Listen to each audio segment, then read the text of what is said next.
Um, so you guys didn't talk last week. Okay. Let me see. I was going to ask if you wanted to talk about, you have a whole list of stuff on a Google Doc. Did you want to talk about one of those items? Well, I'd like to talk about a movie that Jesus is making. That's my imagination, is that Jesus speaks to me by showing me movies, and they're very slowly rolled out because I have to help him make them. So yeah, tell me about the picture. You got that up there? Oh no, I'm just getting set up. This is the okay. one that we started last time, and I'm just going to do a couple. I'm just going to do a couple things. I'm just moving stuff. So yeah, talk about your movie. No problem. So I can tell you about. I'd like to. It's very interesting what happened this morning. So I'm making this with Jesus. Jesus is making this movie. It's a 100-part movie called Jesus Verse, the movie and vision. So he's portraying the movie itself as a slow vision. I'm going to roll this. You're going to see a vision, Greg. And the nice thing is it's going to be recorded. So unlike Nephi, he's like, oh, I had this dream. Let me tell you about it. No, this is the vision. So when you're watching this is the vision. It's still an approximation, kind of like you're painting. Here's an approximation of what I see in my head, Emily could tell us, and her hands and so forth. And so that's how this 100-part movie is portrayed. Well, interestingly, like on a number line, Jesus did this thing.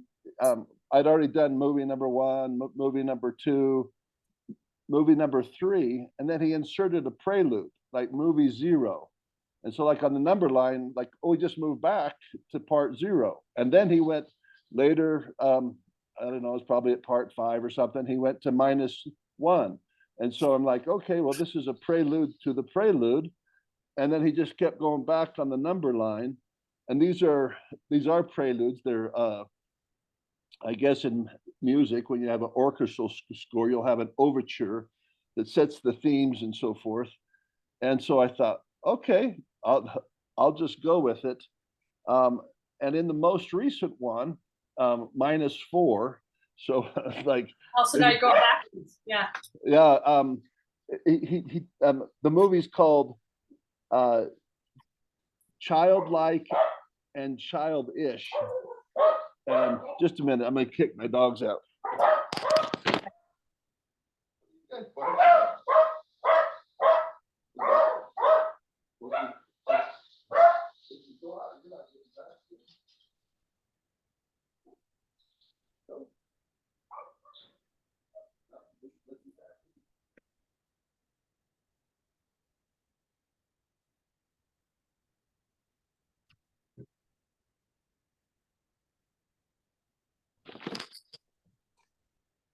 Okay. So that movie is called Childish, no, Childlike and Childish. And it starts by showing that God calls people sometimes to be not only childlike, but also childish. And and that's what I am called to. So that's what he's explaining. So in these movies, it's a vision to understand who I am. It's been, although I am kind of made that way, even if we're made for a certain mission, sometimes it's hard because you may live in a world where your particular way of being is not the prevailing mode. You're a fish that's swimming the other way when most all the fish are swimming one way, and you're like, I don't know, I feel like swimming a different way. And use whatever parable, that's the chosen parable, but sheep. And that, as free as I tend to be, I have to be reinforced on that, like, and God knows it. So that theme throughout all the different works I have is reinforced, get used to different. And so this movie was very satisfying because it dealt with a very particular issue, and which I like your art. I could say, well, she's painting with her fingers, and you're like, that's starting to verge on childish. You know, you can paint childlike, that means humble, but this actually starts drifting towards, well, that's just childish. And some people aren't going to like your art, you know, what's coming out of you. They're going to like, no, I need more realism or whatever it is that they need. And so you're not going to be able to produce what a subsegment or even a big segment are looking for, but that's not your intent. And so these episodes we've done of Jesus in this mess go towards explaining a lot of things, but one of those things is what Emily's doing, and the why. And we can talk about that as well. We probably will. So in part -4, God. Well, oh, go ahead. Yeah, you go ahead. I was gonna say, you keep kind of cutting out. Is that me or is that you? It's probably me. I think that the internet's probably not perfect. I suppose today sometimes the connection's off. But yeah, Well, sometimes mine's bad too. yeah. Yours is coming Looks like through. it's okay right Yours is coming Okay, through. looks like it's okay right now. Yeah, yours is coming through Okay. clear, and even if it's not, I've got the recording on my side, so they're catching this. They may not want to, but Okay. regard. So in Yeah, in that movie, there's a precedent for God calling people to not only be childlike but childish, and one of those is he had his prophet Isaiah take off all his clothes for 3 years. He preached naked as a parable, a living parable for the people, warning them that they were going to, if they didn't repent, they're going to end up naked and taken away, and they'll see their buttocks or whatever. This is literal scriptures. And then God brought to my mind this Quaker. His name was Harris. Same thing. He walked town naked, and he was called to that. And as it turns out, the people weren't too thrilled about him walking around naked, and they in fact spanked him or whatever you want to call it for it, flogged him, and but he was earnest, and so they let him. Okay, go ahead and finish your message, I guess. But he would keep coming back, and what ended up happening, interestingly, is that the place that he walked ended up burning, because he prophesied that this place would burn. But anyways, a third of that Cumberland burned, and so that just sets the premise that maybe God does things differently than we've ever supposed. That as we get to know Jesus more, we need to have be careful about our preconceptions of what is allowed. And then my wife played a role in that movie, because I remember the day I told her I was swimming with Jesus. She's swimming too, in the other lane, and I told her, Jesus has called me to be childish and childlike, and she warned me, because I know it's not her favorite thing that I do the metaphorically naked street preaching, psychologically naked anyways, not literally naked. It's not comfortable. Wouldn't be comfortable for most people to be married to who I am. But basically, God confirmed while I was underwater, that's who you're supposed to be. And she responded, which I love my wife, because she'll do this. Like she's like the cavalry come running, you know. And so she said, well, the Apostle Paul said that when I became a man, I put away childish things. And in an instant, Emily, my mouth was filled by the Spirit of God. And I said, what he was speaking of is the things he had talked about in First Corinthians, that it is childish to not be kind. So love is kind, love is patient. It is childish to be impatient. I said he was giving a litany of, because that's actually, and I'm not a scriptorian, so when that came to my mind, I'm like, I'd never made the connection ever before. I'm like, oh yeah, that makes sense. He's talking about all these things that love is, and then what he ended up doing is saying, and what it is not is childish in the sense, but in a particular sense. He wasn't condemning uh, Isaiah for running around naked like some little kid who forgot his clothes, nor was he condemning other things and people who God calls to be, you could call it weirdos, you could call it, but childish. And so that movie, I've just about described the whole thing. God had me make, and it was very satisfying. Like, okay, thank you. You've explained it to my satisfaction, but also then my wife can watch it, and other people if they want. Like, what are you doing? Do you really want to know? Just go watch the movie. I don't have to explain it to them and get all scripturally and so forth. But that's not my primary concern. Is other people. It's like myself. To strip down is not easy. Somebody ought to try that, just like as an experiment. Take off your clothes and walk around, not for 3 years, just do it for a few days and see how easy that is. You're like, I don't want to. Yeah, well, guess what? Even if you're Isaiah, it probably took some getting used to, but you can get used to almost anything. So you can be a sinful person, and if you just keep with it, pretty soon your family will get used to, oh, he just does math. Yeah, that's great. He does math. But at first it's gonna be way awkward. Hey, we don't do that, or whatever the sin happens to be. But regardless if it's a sin or not, when you're doing things that those around you don't approve of, that's very hard to escape from. And so God has had to build this fortification so that I will stay in his game, so that I will continue. And everyone, ultimately, if you want to stay in relationship with God, you have to build a similar fortification. Maybe not to do childish things, because not everybody's called to do childish things. Like, not everybody paints with their fingers like Emily, but everyone who's in relationship with God is going to be called to do things that are difficult, that you could easily pull out and say, I'm not going to do that anymore. And it's the thing that God, that's what he wants you to do.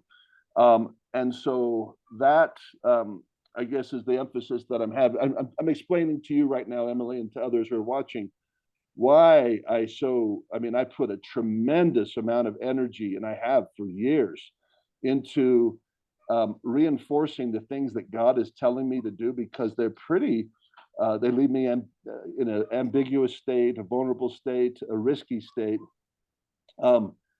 And to stay in that place is hard, even for me. And like I said, I've been trained my whole life to kind of defy authority, but it's at a whole new level. I mean, because one, you stick it in the religious realm, like that Harris, he showed up at church, not just on the streets, but one time he came to church. That's when they said, okay, that's enough of that. And that's when they flogged him. So Jesus is not calling me to run around naked, literally, but so much figurative. That's true. And so before I tell you what part 5 is, do you have any thoughts? Yes, I do. It was cutting out really bad for a while there, but now it's starting to do better. So, but I think I got the gist of it. So I think if people, I don't know how it's going to cut off for people, but if you only heard the word naked, you might get totally the wrong idea. But I think what you're saying and what I'm understanding is you're called to do things that are uncomfortable, and they're not, and people will see it and be like, that person's crazy, or that person's doing something weird, or that's not part of the status quo, like the current status quo for people to do. Like I know you're like a street preacher, or you're making these movies and you're just very honest with your opinions, but it surprises me to hear that you're afraid, because I always thought you just had no fear and you just like go do it. And it's hard to put yourself out there and to do something like that people don't approve of. So for example, with me, I feel like the circumstances I'm in, I honestly feel like among my very close friends and people that I love, I feel like I'm one of the few people that actually believes in God, honestly. And I feel crazy for that sometimes. And sometimes when I'm surrounded by that, I'm like, am I just making something up? Or is this real? Like, is this just a crazy obsession to make myself feel better? Because I have family and people who are like, yeah, you're just full on crazy. Like, they're like, I can't believe you've read all that stuff and you you still believe in the Book of Mormon. Like, what's wrong with you? Like, and I get that actually fairly often. And they're like, how can you believe these? And sometimes I question myself as well, because it is really hard to do something that is against the status quo. For me, when I do this art, sometimes the only way I can go against the status quo is to go very extreme, which is, I think, kind of like what you, like for you with your videos, it's to go so extreme that then you just embrace their craziness. And then it's like, oh, they're crazy. And then it's like, yeah, they're crazy. And the more I really, that discussion was very impactful to me when we had that a few weeks ago, of just embracing the inner crazy, because it's like, yeah, like once you embrace that, you know, there's nowhere to go to up. But I didn't realize that Isaiah, actually, I'm gonna have to fact check that, because I didn't realize that Isaiah preached naked. Where is that? Oh Like, yeah, seriously, where is that? Where do I find that? Because I did not. yeah. Most people don't. Obviously, at church, they're not going to emphasize that one, are they? Let's see, Isaiah No. preach naked. Yeah, I'll tell you where it is, because I never actually looked it up, and then when he started making that movie, I'm like, okay, I'll look it up. Isaiah 20:1-4. According to Isaiah 23, Isaiah preached naked, or at least nearly naked. He may have been wearing a loincloth, barefoot for 3 years. And so whether he was like, it's like me putting a Speedo on. Well, I'm not naked. You know what? At this point, it doesn't matter. You're walking into Doesn't Walmart leave with a much Speedo. though. Yeah, you might as well go full Monty, Greg, because you are not going to. Please don't do that. Yeah, that's right. Yeah, Anson, my friend, has preached Yeah, in please this don't do that. Pluto. Oh no, I'm not called to it, but if I am, I would do it. I know, like, yeah, I would do it. I'd be like, oh God, don't please have me. You know, like I would divorce my wife. Like, oh, please don't ask that of me. But if he wanted me to, because it's like one of the biggest joys in my life. And so, but I know I've given my life to Christ. So sorry, everyone else. I'm done. I am done with my life. I didn't kill myself, but it's like killing myself. I've given my life over. So and like Emily's saying, it blows my mind, Emily. I'm often, and God will have me reflect on what you're doing. I'm like, oh, it's so mind-blowingly crazy. I'm believing in an invisible God, and I'll just be stunned at this. And I'm taking commandments. I'm like, okay, God wants me to do this thing. And I'm like, and why didn't that stun me before? Because I never went this deep in the belief. And and part of that has to do with that level of, you know, when you go all in on something, I don't care if it's your marriage, or your patriotism. When you go in deep enough on something, sacrifice will be required. That's true of the devil. So if you just want to dabble like in witchcraft, witches will tell you that you'll eventually come to a point where they're like going to introduce you to some darker elements. You'll have to decide whether you want to go there, because everything kind of has its, you know, it's like a plant. It grows. Hey, where are we going? I didn't know this was going to be part of it.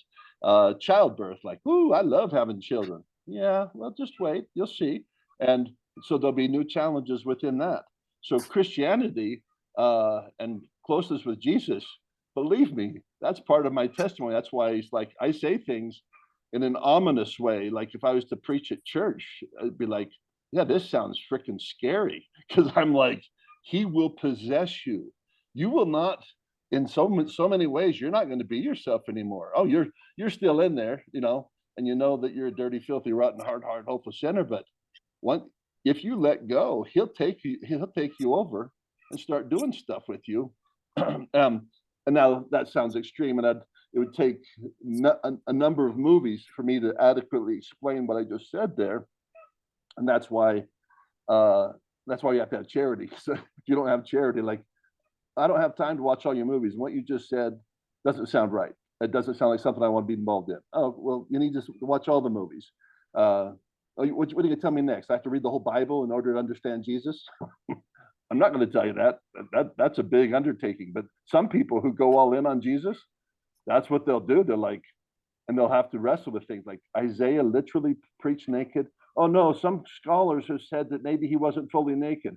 Woo! Okay, because I couldn't go for a Jesus who would have a prophet that would be buck naked, but Yeah, Speedo, I could live with that. And so, but is it in the scriptures that he had a loincloth? No.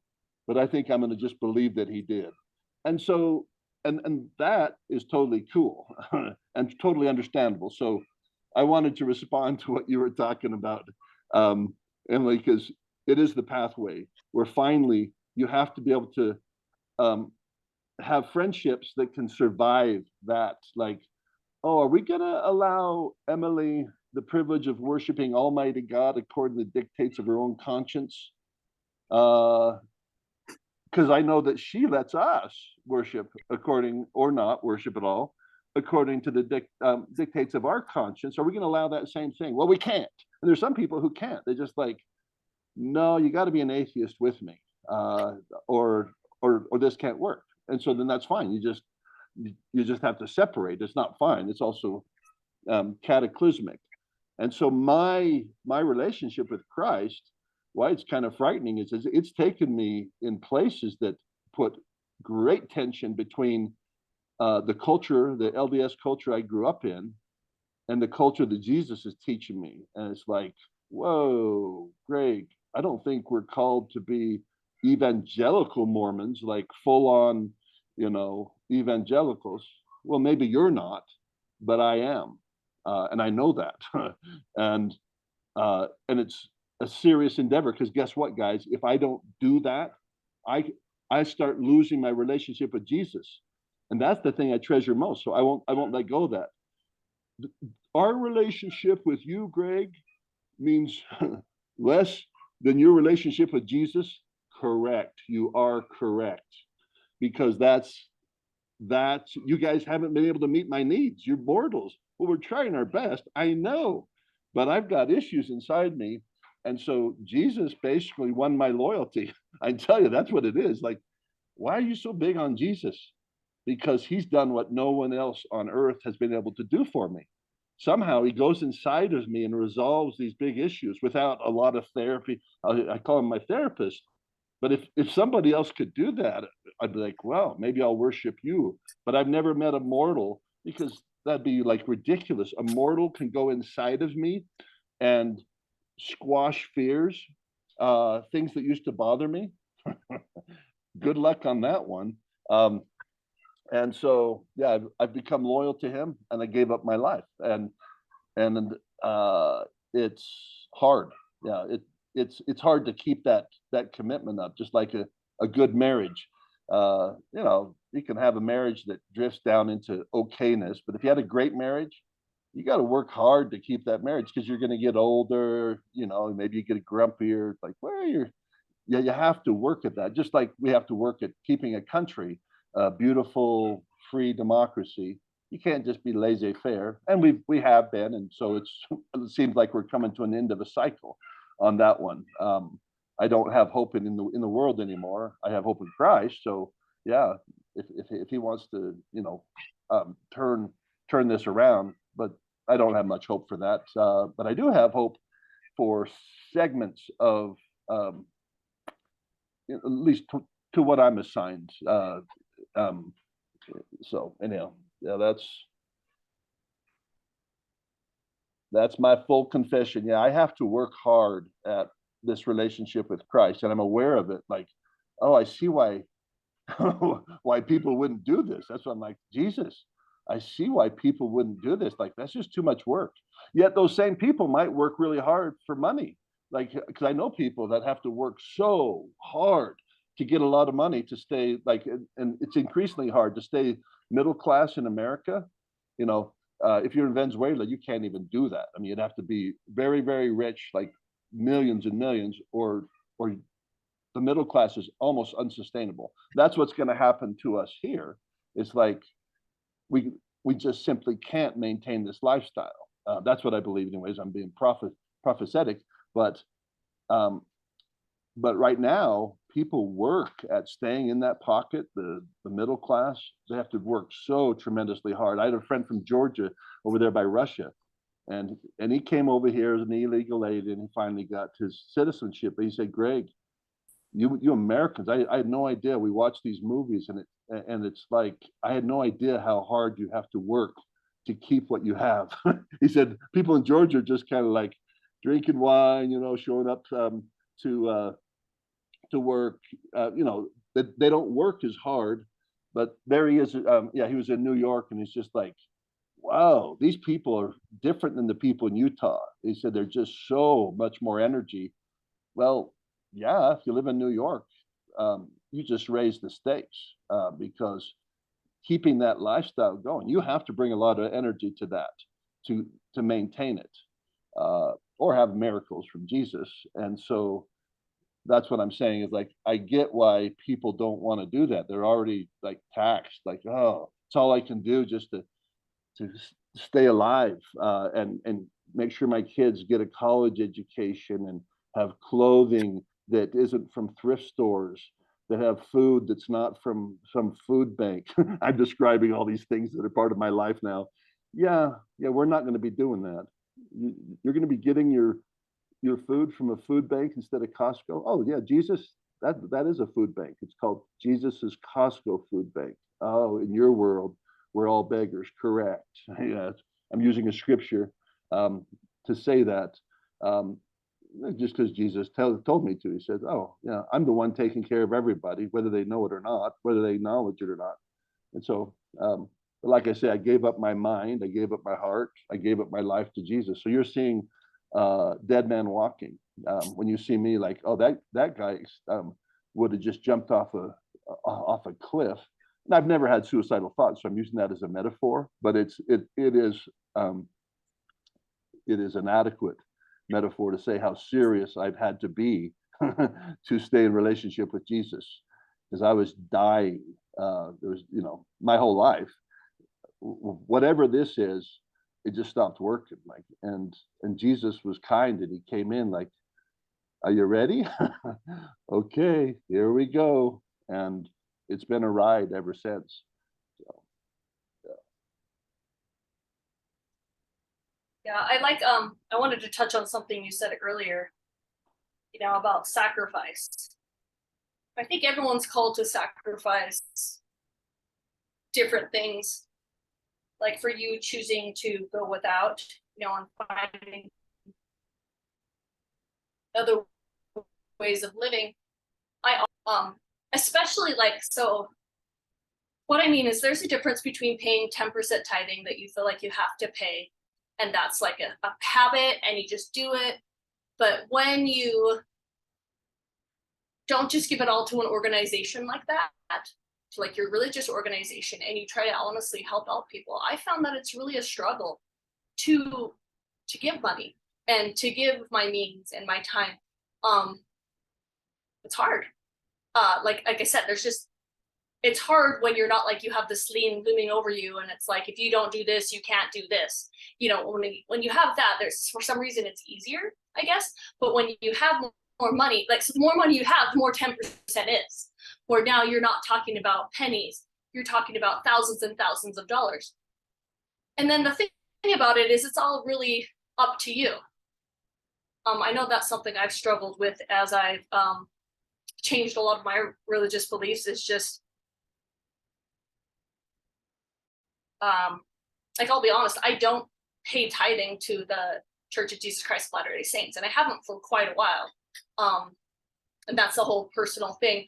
But I keep trying to find ways to give and help others, and to give to my community, and to give when I hear of someone in need, and just being able to give to them. And it's a lot harder. It's very much so harder than just being like, I'm going to have this auto withdrawn every month on the 1st. This money is auto withdrawn. I don't even have to think about it. It doesn't even really feel like a sacrifice, because it's just coming out, and it's like part of my paycheck practically, And so it's different when I'm like, oh, the situation comes up, I feel like I should help. How much do I feel like I should give? And that's something I haven't quite figured out yet, is how to do that. But I don't know, I guess I'm just saying it's different. It's different to try to listen to the Spirit and be like, God, who should I help today? It's a lot more challenging. So I'm just saying there's a different aspect to this. It's not, it's so much easier to just have a religion where you're like, I don't have to put in much work. Like everything's laid out for me. This is the path. This is what I read. This is what I do. This is what I study. This is what I teach my family. This is how much tithing I pay. This is like, that's so much simpler, so much simpler. But for me, it didn't produce the depth that I needed. I could only get the phrase skin deep. I could only get skin deep. It wasn't because I was surrounded in a community that does that. It didn't require as much sacrifice, I guess is what I'm trying to say. You know, it's not until people start looking at me and be like, you're crazy. What are you doing? I can't believe you do that. That it becomes different, I guess. It reminds me, I've heard this a lot through, but you know, it's like Job, where you have to give everything up and you have to give everything up again. And you have to be willing to give everything up. Like, again, back to like the Isaiah naked thing, not saying you run around naked, but sometimes it's whatever you hold most dear to you. So your dignity, your pride. So for me, I was always very proud of my fact that I could paint very well. Growing up my whole life, actually, I would say, like, I know I have several journals with this of putting my worth into my art and being like, everyone's like, wow, like you're this really amazing artist. Like you can just paint anything. And like all of this. I love being the one who knows. I love being the one who has all the answers, who just can do it really well and does it like perfect. And so in giving that up, it's really, really challenging. It's challenging to have that childlike play and to be like, you know, this is not working how I wanted it to work. And it's hard. It's hard to give all of that up and be like, you know, God, I'm trying to choose your way and I'm not, and again, I'm not perfect, but again, because of when you're in with an organized religion, like for me, like with Mormonism, there was you do X, Y, and Z, and therefore you are a good Mormon, and therefore you are fitting this bill. But if you don't do X, Y, and Z, there's like this incredible amount of shame that comes.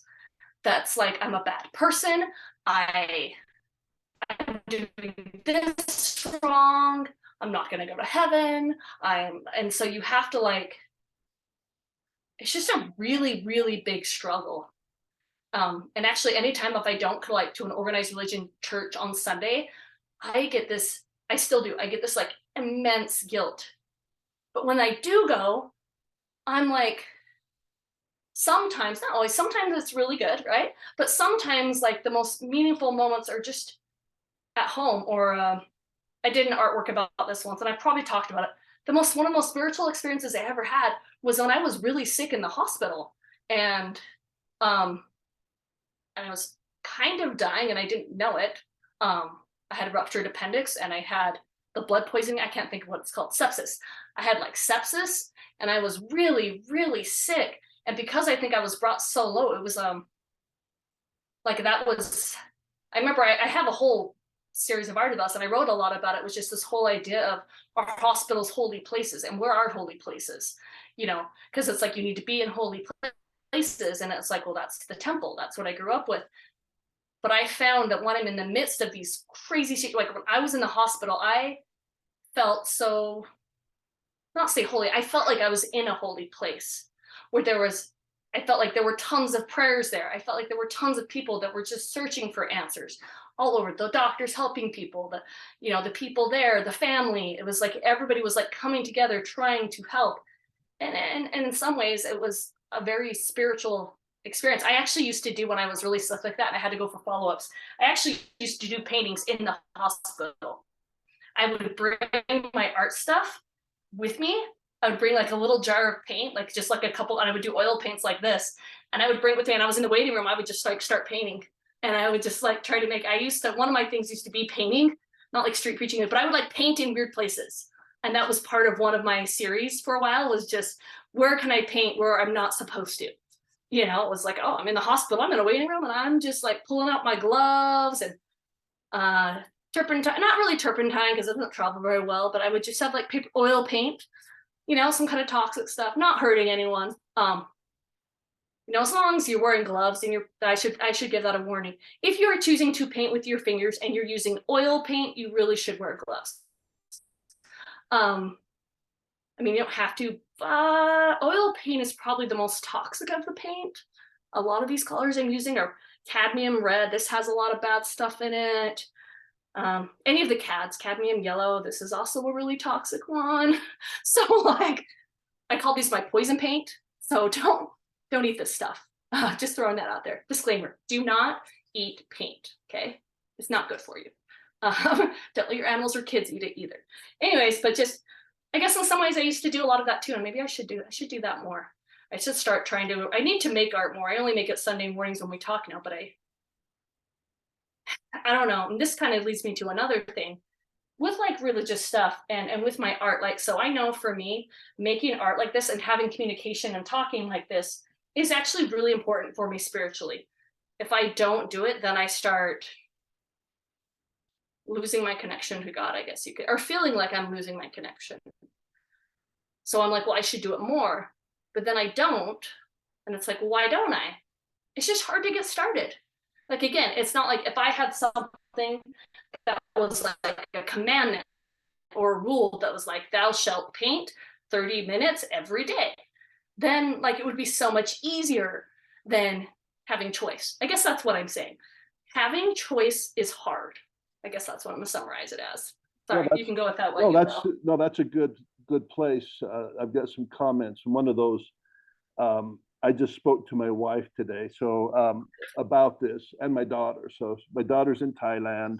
Our grandson's there, 3 years old. My daughter Jennifer's calling and saying, you know, he just went to sleep, but I'm anxious. I have anxiety. Like, is he gonna be okay? Because my grandson just went through some sickness, not super unusual sickness, but he's had that, like that sepsis that you talked about a year and a half ago. He had that, and it was, you know, real serious problems.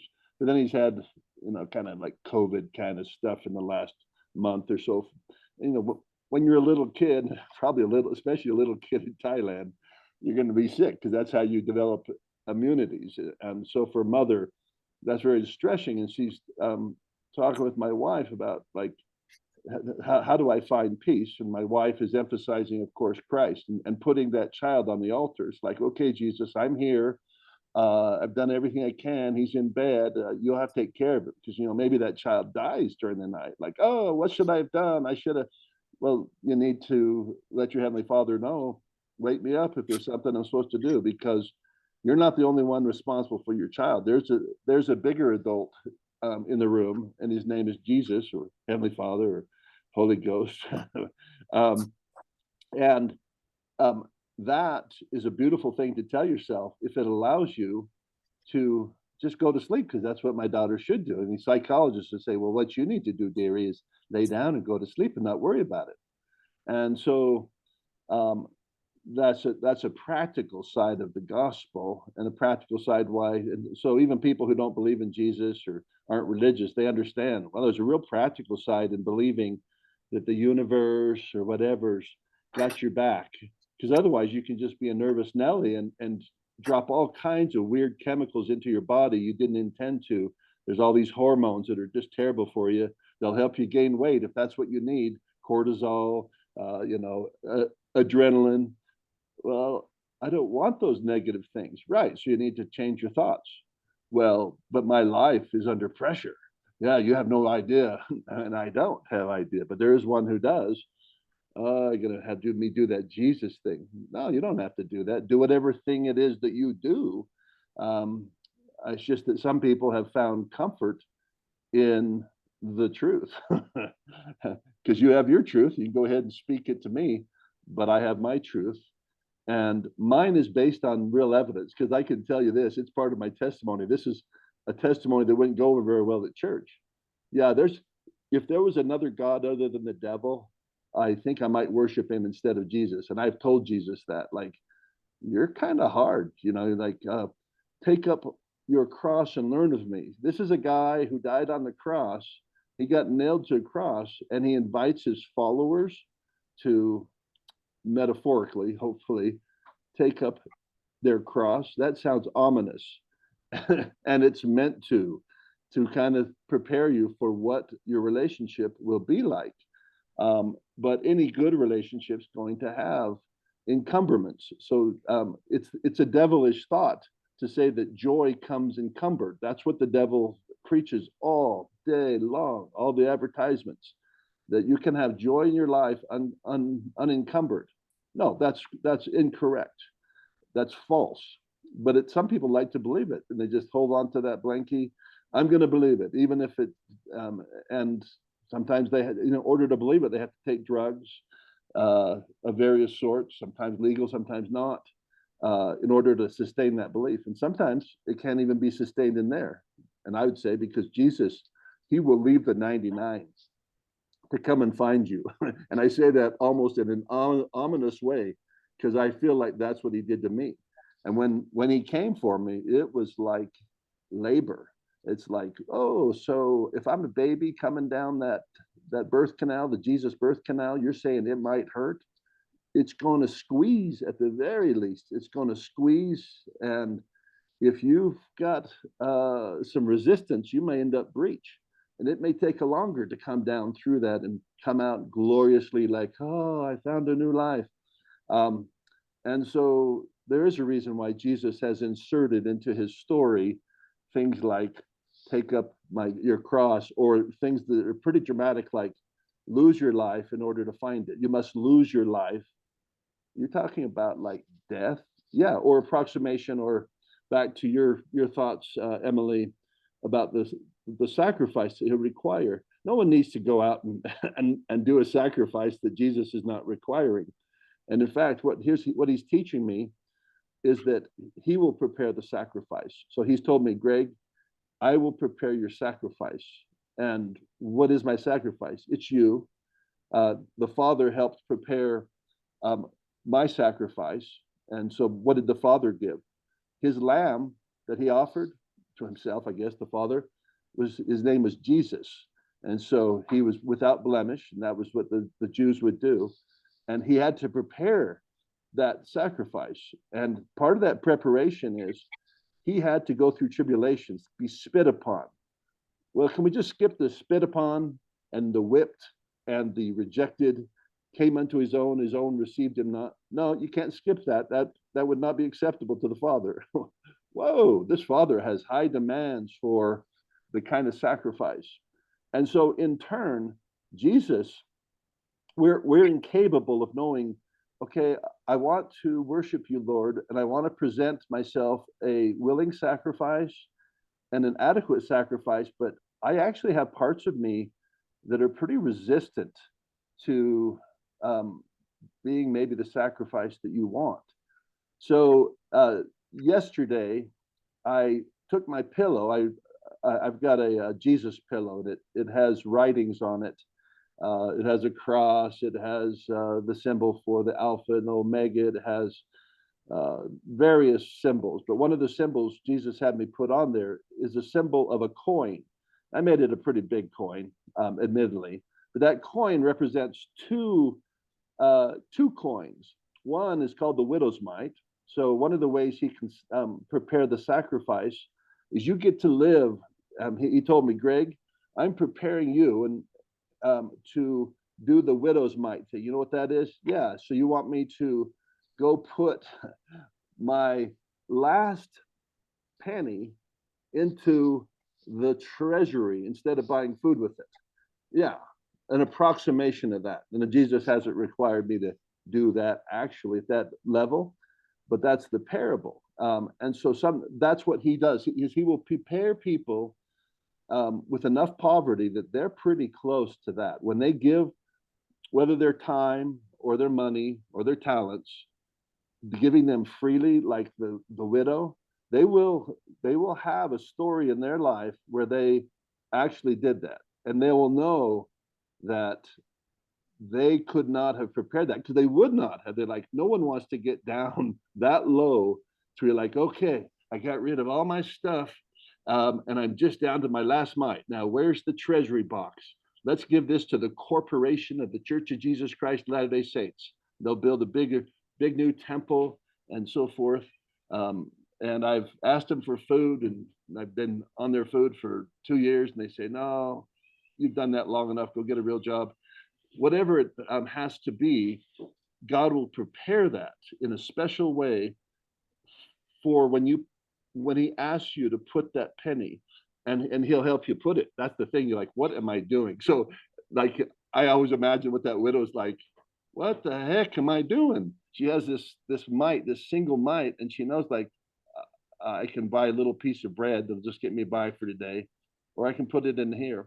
And of course, what she was doing, God says she gave more than everybody was given, and he wanted to celebrate that. Okay, so that's the one coin on the one end of the spectrum.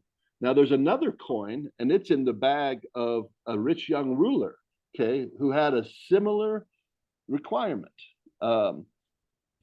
given him. And we're not all, like I say, on these extremes. Jesus isn't usually telling a person, take everything you have, like he told the rich young ruler, take everything you have and dump it there in the temple treasury, or in this sense, more like Emily's talk about.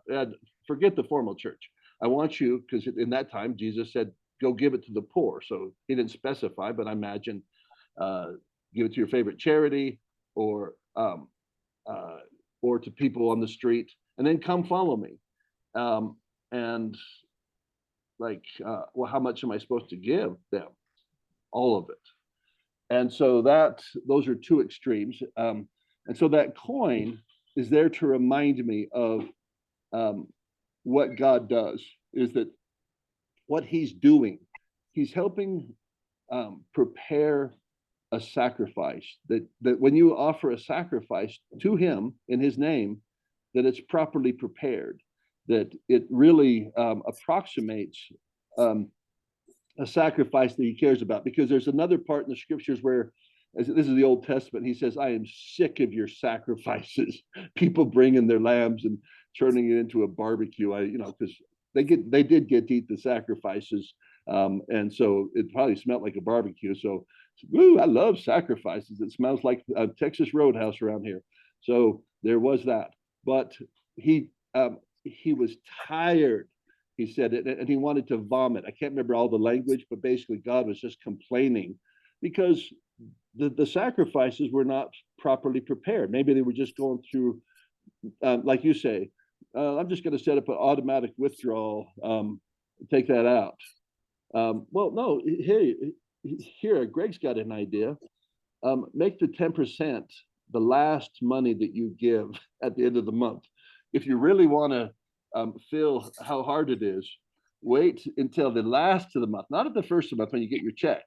Just set it aside, like in a jar or something, and have that big sweaty wad of cash in front of you all the time.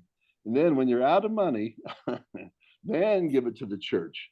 Well, why would I want to do that? Yeah, that's like fasting and having somebody come in and do a barbecue. Hey, don't be doing that. It's already hard enough not to eat. I don't need somebody bringing in stuff. I'm trying to fast here.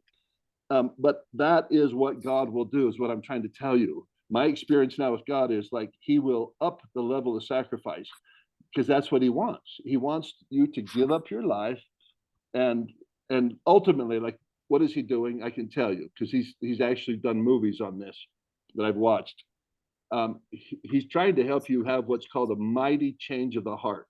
We can do a whole lot of stuff up in our head, but it's our heart that's hard. He told me, Greg, money's easy. I can give you lots of money. But what's hard is your heart. And so I've allowed him, like, do what you got to do, like a surgeon, like, Greg, you got real problems here. Oh, okay. Well, you can probably make it till you're 80, but would you like to run and not be weary, walk and not faint, run around like the little lamb? Yeah. Okay, then I'm going to have to do some serious work on this heart. Oh, well, like, what's it going to require? I don't know. Go read the scriptures about what Jesus would require. Ow, ooh, ah. But I've like, all right, go for it. And it's like, instead of suicide, I decided to just risk my life in the hands of this invisible surgeon who says, I can take care of that. And here's the thing, people, I'll tell you this. He's proven himself faithful to me. I'm like, this works. This is my mind. You actually keep your promises, Jesus. I'm going to preach you everywhere and tell people it's real. And that's what I love. Hey, Jonathan. Hey, Jonathan. Looks like Jonathan's on a run. Jonathan picks up our brothers and sisters who've gone to the other side. Me? Yeah, we Yeah. hear you. Okay. I had this new nifty microphone that I thought would be great. And I realized that when I plug it in, it acts as the headphone, so I can't hear. So you guys are going to hear the road noise. I apologize. It's okay. Yeah. I'll let you know if it's too bad. You can mute it. We were just talking about sacrifice. Yeah. So Emily, Okay. I will speak of one more part that you were mentioning. Okay. This one is a belief that a lot of people wouldn't have, especially her members of the Church Jesus Christ Latter-day Saints. My wife and I don't see eye to eye on this. Maybe we do, but we haven't had this conversation. But I've seen it, and I'm like, sorry, I can't unbelieve it. She would probably say that Jesus would not take people out of the church. And I'm like, no, he would. And I've got a number of reasons for that, but one of those is to take away their righteousness. Like, whoa, Greg, that's a big leap. Telling me that Jesus would take away someone's righteousness. Well, the kind of righteousness that Jesus was talking about, let me tell you that, because Jesus spoke of this kind of righteousness. The righteous have no need of a physician. And so what did Jesus mean by that? Okay, because these were righteous people. He said, I came into my own received me not. In other words, Jesus likes righteous people, but you could call it self-righteous, correct. It's a fundamental, very fundamental part of being human is to, in the words of Joseph Smith that actually came from Jesus, we learn by sad experiences the nature and disposition of almost all men, not just leaders of the church or anything like that, of almost all men and all women, as soon as they gain a little authority, whether they're my authority as a parent, whether my authority as your spouse, as soon as they gain a little authority, as they suppose, they immediately begin to exercise unrighteous dominion. And then that unrighteous dominion has a lot to do with the prestige of men, trying to basically live a good life, a righteous life, and then taking your cues from those around you. And especially if you've got good people around you, because that's what I've got. I mean, I've got a good ward, I got good bishop, I got good leaders. I love President Nelson. But those are all mortals. Everybody I just mentioned, they're mortals. They're not an immortal. They're not an immortal who would tell me to strip naked and go preach for 3 years. But he would tell Isaiah that. That's really hard to hear and do that kind of thing. Or if he says, out of the church, what? You know how others will view me? Yeah, but not the Messiah. The Messiah will understand. And because I have a work to do. If he wants to insert you back in the church, he's Jesus. He can do that in a heartbeat, give you a vision. Oh my goodness. He's Jesus. Now, what I've just said is very imprecise. It's like, oh, people could take liberties. I'm out of the church, just Jesus told me to. I'd say, great. I got no problem with that because I claim the privilege of worshiping Almighty God according to the dictates of my Greg Muller's conscience. And here's the thing, guys, I'm broken. Don't follow me, follow Jesus. I'm done trying to figure out other people's lives, but I'll try to do the best I can speaking God's word. So both Jonathan and Emily are out of the Church of Jesus Christ of Latter-day Saints. And I suspect that, and now here's the important thing, and I'll end with this, because it sounds very tricky, but it is. It's one of the most trickiest things that you'll have with Jesus. Jesus permits and he purposes things. You're like, okay, so he permitted them to leave the church? Could be, but here's where I'll go. He could even purpose them. And here's where I'll also go.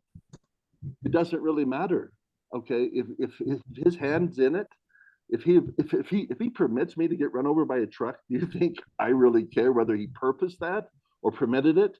I'm like a little kid. I didn't know the truck was coming. I need angels here. If you're gonna, it's like, no, suffer it to be so for now. So I honestly resolved that, but like, it doesn't matter, Jesus, whether you purposed my grandson to die or you permitted it, because my mom died when I was 9 years old.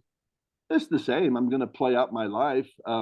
But for some people, they want to cook their noodle on that. Like, nope, God is good. So I just resolve it in the childlike way. Like, God's good and he knows what he's doing. And so if he permitted or purposed Emily to leave the church so he could do whatever work, I'm down with that. I don't know. Maybe you're wrong. Yeah. And I'm going to emphasize that to anybody I talk to. Yeah, maybe I'm wrong. But here's the thing. Maybe you're wrong too. And maybe the only one who knows what's really going on is Jesus. And to talking with Emily or Jonathan, they have to run with ambiguity. You think it's easy for them to do what they've done? No, it's and so that's how that's what I wanted to respond to you, Emily, on that, because I understand, like, people you love not understanding that, and it's funny, you have people on the like, why you even believe in God, and then, like, leave the church. You haven't gone far enough. Leave Jesus too. That's a terrible crutch. So you got and so I find it beautiful because ultimately what it does is it leaves you naked before Christ, one with Him, and that's what He wants to do. I mean, that's what I can tell everybody. Say, so Greg, if I went down this Jesus rabbit hole, where does it lead? Here's what I'll tell you. He's going to strip everybody away. Everybody. It's just going to be you and Jesus. What do you mean? I mean that if you are holding on to be supported by mortals, Jesus doesn't want that. He wants Jesus, our only joy be thou. Jesus, our only Savior be thou. Now, whether he does that in this life or continues afterwards, I don't know. But I do know that's what he wants. At least that's what I understand. That's what he wants of me. So I can even back off that and say, I don't know what he wants of you guys, but I can tell you what he wants of me, stripped away, where I will follow him. I don't care what my wife says, my prophet, my church leaders. He just wants it. It's me and Jesus. Hashtag hear him. I will. And in order to do that, I've had to give up my life. It's like, Jesus, you've asked me to give up my life. My social life is now toast. Everything's toast, but it's not, because he's allowed me to retain wonderful people in my life, like you guys, but also my wife, my children. So, but I know that if he said I need to prepare a sacrifice, he could take them away, because I have friends, dear friends, who he's done that. They are not living with their family. They've been separated, and it's for a wise purpose in Jesus. That's what I would conclude. I'd say he's doing this. So when I'll end with this. So when my daughter called this morning, worried about her son, whether he'd be okay to sitting there sleeping, and she asked about the anxiety. Well, how do you get rid of this? I said, it's there for a purpose, and this is what I believe.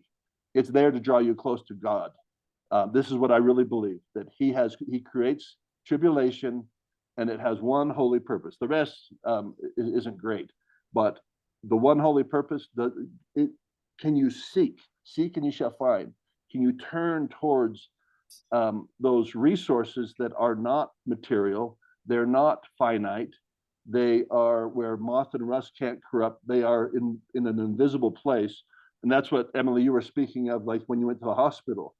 Yeah, Emily understands this so deeply, that you have to be brought so low, so difficult circumstances. And then all of a sudden you find yourself in this place of some weird joy, and feel support, like there's angels here, and there's mortals who care, and you start living in like some kind of hidden kingdom.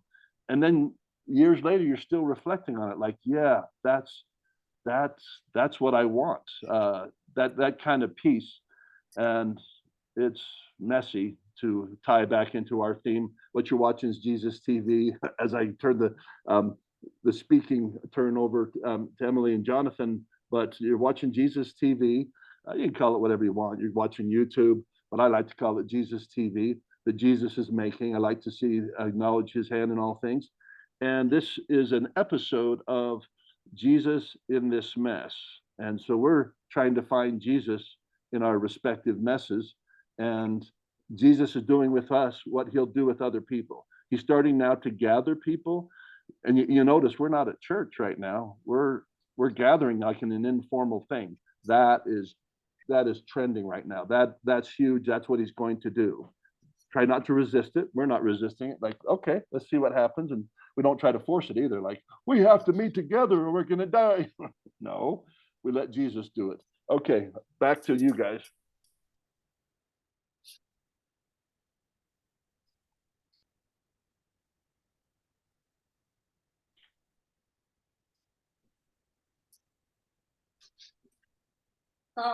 Yeah, the thing I was gonna add to that, it's kind of weird, like I'm muted. Am I muted? Nope, not muted. Okay, cool.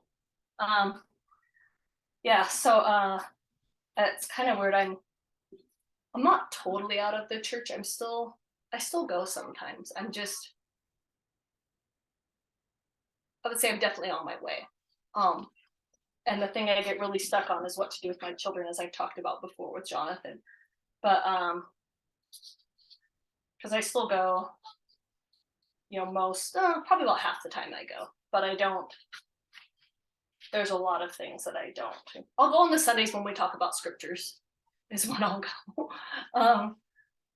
because I love scriptures, and I love the Bible and the Book of Mormon. But that's what I was gonna say about that. It's about sacrifice and giving all. I wrote a thought on the back of one of these paintings. So I think this one's done. I like it. I've been working on this painting off and on. Like, I don't know if you guys have seen this through all of our episodes. I think I've been working on this for like 4 or 5 episodes. Because if you look on the back, I always write the dates on the back. First date I have on here is 2/12. But what I wrote about today, like B-A-R-E, bear, bear before, I put before the world, but then I thought about it meaning more like bear before your friends, because there's a lot difference of being open and vulnerable with strangers than there is with your family and friends. And I think that it's a lot more challenging to be B-A-R-E, bear,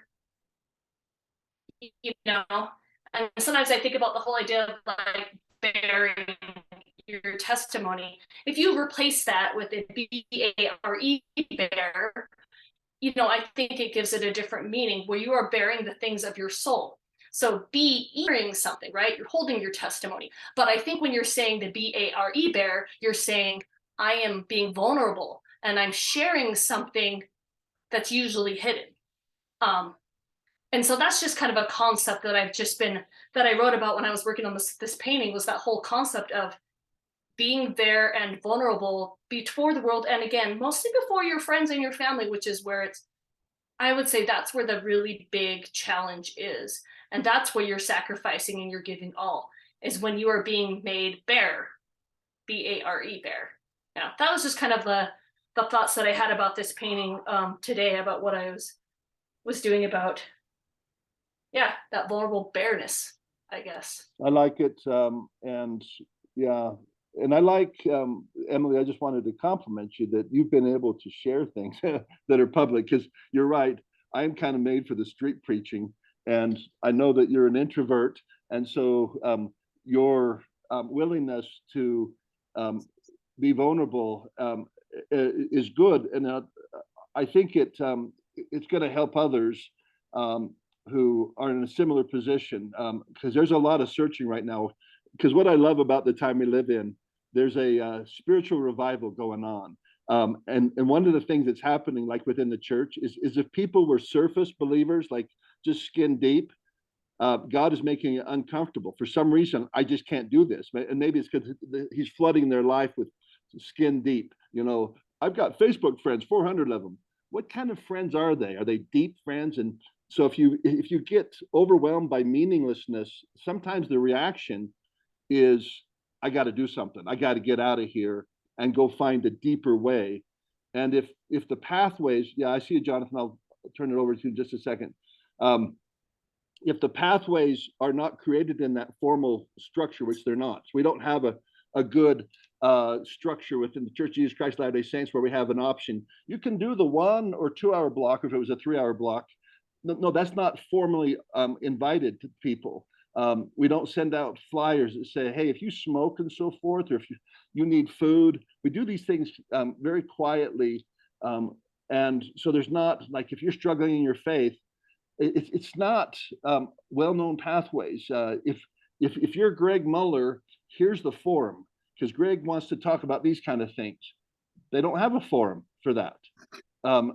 Do other churches? Sure. I think there's some other churches that do, because they know that. But you're having to build these pathways, and so yourself, and which is fine. That's what Jesus is doing. So hey, Jesus does what he wants with his church, and he also does what he wants with me, my family, and so I have to content myself, although I can find fault, and well, that's just not very comfortable to go and do that. Even though the fault I'm finding is not malicious, it's just simply I see people suffering, and I believe we could create structures. Well, you're not the prophet, you're not the bishop. That's correct. So I can't go fix things because I don't have standing, nor would I even know how to. I can identify problems, and so I clearly say, "Yep, that ain't my job." But I do have empathy, and I will celebrate people who are still. Look at what Emily's doing. She's seeking Jesus with her fingers, like, I see this person like I am, just on a rock face, doing everything under difficult pressures to try to find more Jesus. But what I see, and this is where I'll turn it back over to you, Jonathan, and this is what God has given me eyes to see. You live, Greg, at a time of spiritual revival, also spiritual death.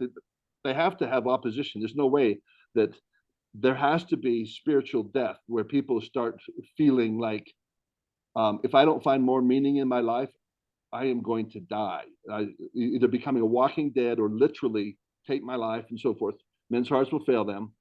The other side of that is what, where's the silver lining to this, Greg? The silver lining is what's happening, and which I have eyes on, is people are having spiritual revival. And I'd say, well, what evidence do you have? That's what I'm doing right now. I'm on the rock face. I'm going to seek Jesus till the end of my days.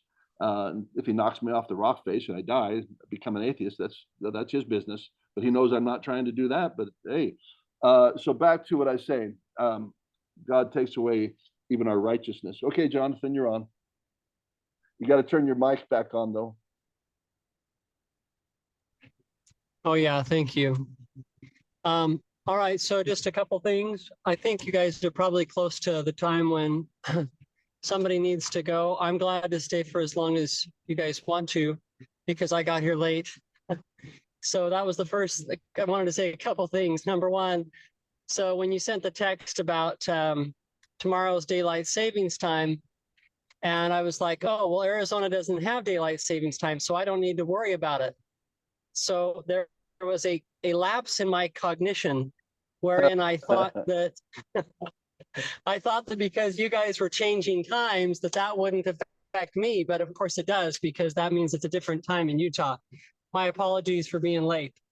Number two, Greg, for however long we do for the rest of this, I'm on the road today and I have sounds. So if you can talk right into your mic, I can hear Emily a little better than I can hear you. Okay, well, you sound good. You're coming through fine now, so go ahead. Okay. So last of all, and this may be my final and only comment, because I know we're close to the time when things need to wrap up. But I think my only comment is that I am interested to see where this particular part of the conversation goes. Because of my particular place, it's rather strange to me to be talking to people who actually have my background, the same background as me. I think I've gone through phases of resolving myself to the fact that I don't have a people, and yet I can see that there's some good that can be done here. I guess comments to around that, like Emily and I have talked in the past about children. You know, and the interesting thing about that is that I kind of have the feeling that there will be those who will also be in this strange outside place. And that's actually encouraging to me. It's like as people were leaving Egypt, you know, the Israelites, you know,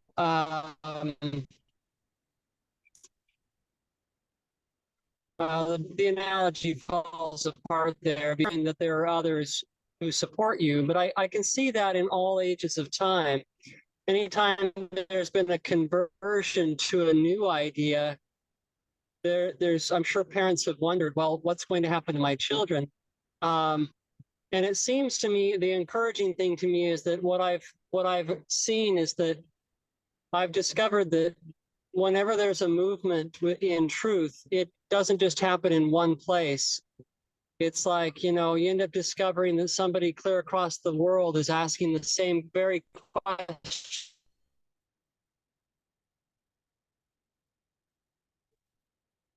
Push more, to say more, to get out there more. The thing that I see is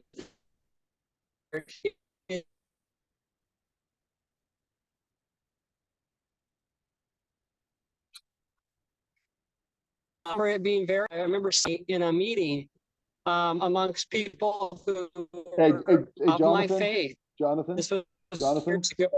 Jonathan, And being Jonathan, told by God, Jonathan. this is not your tribe. Jonathan, And I'll be honest, it kind of scared me Jonathan, because I was still very much rooted within. Jonathan, Jonathan, Jonathan, Jonathan, Jonathan, Have a tribe. Jonathan, Jonathan, Jonathan, But Jonathan, I'm not gonna find that tribe unless I open Jonathan. my mouth and I talk about the things that I see. Jonathan, Jonathan, Jonathan, Jonathan. The same thoughts, the same. Hey, Jonathan, Jonathan, Can you hear me? Jonathan. Oh crap! Yeah, Jonathan, I hear you. Turn off your video. Turn off your video. Leave your mic on. Turn off your video. There you Okay, go. can you hear me now? Yep. Yeah, that's a lot better. You cut out almost all of that. Oh crap. Okay, let me synopsize. Basically, it's I remember years ago I was in a meeting with people of my own faith, and the Spirit said to me that this is not your tribe. And that kind of blew me away. I didn't know what to do with that. And it scared me, I'll be honest. Because I was still very much entrenched there, but I could feel myself kind of pulling away in certain ways. And I loved the people around me. And so that was difficult. But the reason that I open my mouth and I talk about these things, the reason I write is partially, I think it's because I know that the more that I do, the more likely it is I'm going to find one more person and then one more person. So there's a tribe of people who are asking these very questions. And the question of what do the children do? Where do the next generation go? Well, I have this sense that the more that we talk about these things, the more that we'll find a place for the generations that come in the very people who this resonates with. That's basically my comment. Good comment. Did you catch that? Yep. Emily, why don't Yeah, you, Emily, why don't you finish up, because we're about ready to wrap up. If you have any other thoughts. Yeah. Yeah, totally. Two thoughts. One, it's funny, you call me an introvert. actually an ambivert. So like I'm actually pretty extroverted in a lot of ways, but sometimes I am introverted. I become more extroverted the older I get. But the other thing about what Jonathan says, I know there's a lot of different groups of people, I could say, that are kind of on the outskirts. One of my ideas that I've talked with you guys about before, we talked a little bit about Patreon or things, is just having like a bigger Zoom group. It doesn't necessarily have to be like a YouTube recording, but I don't know, like how do we pull these people together? Do we have I don't know. Because I know some people, and I don't know, they're just things that I think about. Like, I think the more people you have, you can't have discussions like this. I think 3 is pretty max. Maybe 4 sometimes, but you know what I mean? You get too many people and everyone can't share. But I don't know. I just think about ways to help people find each other. That's something I would love to see more. Me too. Okay, yeah, and so I have a thought there, but it's just a general thought, because I have some friends now that I had that instinct. Oh, let's get together, and what Jesus has told me is coming is projects that we would work on together. So like this is what binds us, and it's a familiar thing, having a project. So we have this TV show thing we do, and I feel like one of the anchors of it is that actually the painting that Emily's doing. So Jonathan and I were gathered together doing this kind of thing, and then Emily came into this. I'm like, oh yeah, I love that art is anchoring this, but we also have discussions. We have 2 things going on: live painting, and so this is a project, and it can be kept kind of in a box. We meet at 9:30 every Sunday. We can plan around it. And that's the nature of projects, is you can manage your energy. Last week, Emily said, yeah, I can't meet, and there was no problem. Jonathan and I could have met, but I was like, yeah, let's just take a week off, because I don't like to white knuckle anything. I think easy is the way. So Jesus can do that. But if I had something urgent, I'd say, yeah, Jonathan, let's meet, and then Jonathan could decide himself. So we decided no. But what I'm telling you, Emily, is this is what I anticipate: is there's going to come, and I think I have this idea that your art is going to be one of the projects we can do more with this channel than has ever been done before. I'd like to see that metaverse thing, because that's a place where we'll be able to bring people so that they can interact in more than just the 3 that you're talking about. So meaning we're probably still a year away from being able to do anything heavy on that, because AI is coming along. There's certain things I've been following this since 2015. Not having the metaverse. I'm building this thing with Jesus in what's called the Jesus verse, and but I think that that we'll be able to do projects and have people bring stuff, because that's what Jonathan and I bring to you, Emily, and you bring to us, is we're kind of bringing our thoughts, and we've all worked quite hard at it, and so we're bringing something to the table. And I like your idea. Well, there's a lot of people that could bring things to this theme, and that's correct. But I think that the platform is soon to arrive, and we can prepare for that. But I love the idea that people could go right now and go touch that thing that you're doing with some digital gloves and turn it over and see what Emily's written, or start, while Emily's talking, they go into her room and like, well, you're not looking at Emily anymore. No, I want to go see what's behind her. And in that little satchel thing, I'm going to open that satchel up. There's a satchel behind you, a gray satchel. Isn't that right? Yeah. Isn't it right behind you, like by a speaker bar, Emily? Is that what I see behind you? No, That's a table, isn't it? Yeah. So yeah, it's a table against the wall. There's like a stool there. Yeah. So sometimes artists will have big old things they stick their art in. So if Emily was talking, I might listen to her while I walk over and open that up. It'd be like being at church and you go, I want to go look at that person's hat, and you take it off their head and you look at it like, well, that's inappropriate, whatever. But you can do a lot of things where right now we're just like, okay, so there's Emily, but I'm going to go open her microwave. Oh, she's got paintings in the microwave, because you can do things like that without microwaving the thing. Emily could actually embed all these treasures that people, while they're kind of getting bored with the particular topic, they start going and finding other ways to interact with her art. And that's coming. And we can start prototyping towards that. And that would then give people, because if we do it in the name of Jesus or Jesus themed, then we will get people who like technology, who like Jesus, who like art, who like, and are in similar circumstances. So that's my suggestion anyways, is, and it's actually just bringing it up again, what we've talked about. We already all said, yeah, let's do the metaverse, be some of the first to the metaverse with Emily's art, so that we can do shows and invite people to those things. What do you think about that? That's it on my thoughts on that. Yeah, my last thoughts are I just finished 2 paintings. So this one I'm taking off the edges. This is one that I just did today. I decided to leave. Well, I've worked on it off and on through doing the texture on the background, and I tried to do a very little of Jesus, like almost how little can you do and still know it's Jesus. I decided I'm going to call this one Made Bare, B-A-R-E. And there's just not as much on there. Like it's more simple. I love that. And then this one, I really like that one.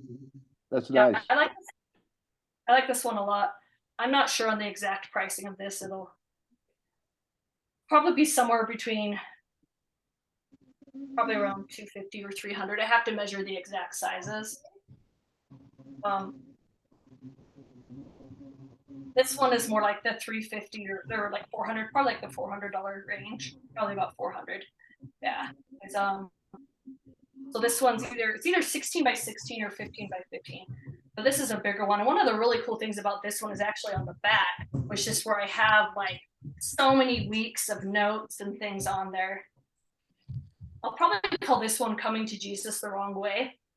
And we'll probably write something for it. Or maybe I'll have Jonathan write something for it. But anyways, I'll be posting those online on the social media stuff, and I'll keep working on the web stuff. Yeah, so those are kind of the 2. This one had a lot of many layers of just paint and just kept building and building and building. Whereas this one, again, Made Bare, this one was just all about not having very much, but still having meaning, I guess is what it is. It's about having less rather than having more. Yeah, those are kind of the 2 thoughts. Good. You can see them on there. Yeah, that's all for me. I have a quick thought before we go. Yeah. So I love both of the paintings.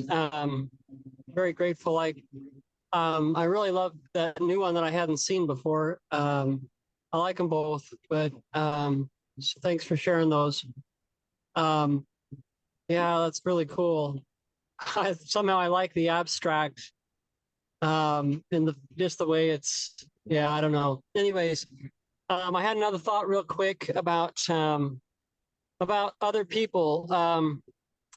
2 thoughts occurred to me. Number one, a beginning is, if anybody's still listening to this episode, and it's listened all the way through, would you please make a comment in the comments section of this video? That's a way to begin. I think it would be cool to hear from somebody. And maybe we can begin to encourage people to do that. Not so much because we're trying to, get the algorithm on our side, but more so that we can feel like we know that more and more people are out there, and kind of take it from there. The other thought that went through my mind was prayer. Well, before that, I started thinking about maybe I got to go out and share this in a bunch of places on Facebook, even though I hate Facebook, or this or that. And yeah, that might be, maybe I'll do that.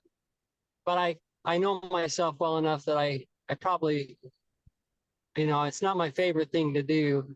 But the point being is I actually thought, what I think I am going to do is that I'm going to begin to imagine more people coming, people that we can talk to. And I'm going to start imagining means and ways to communicate, even if I don't understand what they are, and begin to thank God for those things before they've come.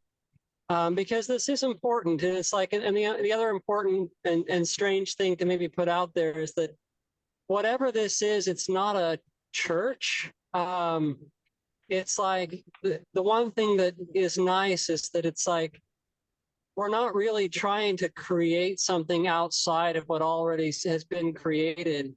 It's just a place for the people who resonate with the things that we are talking about to meet. And we'll just see how that all plays out. Maybe we'll meet at some of these functions that Greg is always doing, like his Jesus dance or different things. Maybe that'll happen. I don't know.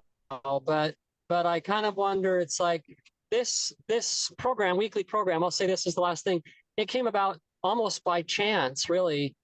And so I kind of think that God was in that, and that, God can do it again and again to bring about what will be the thing that we're looking for. And that's all I have to say. Excellent. Okay, good. Well, I'll see you guys next week.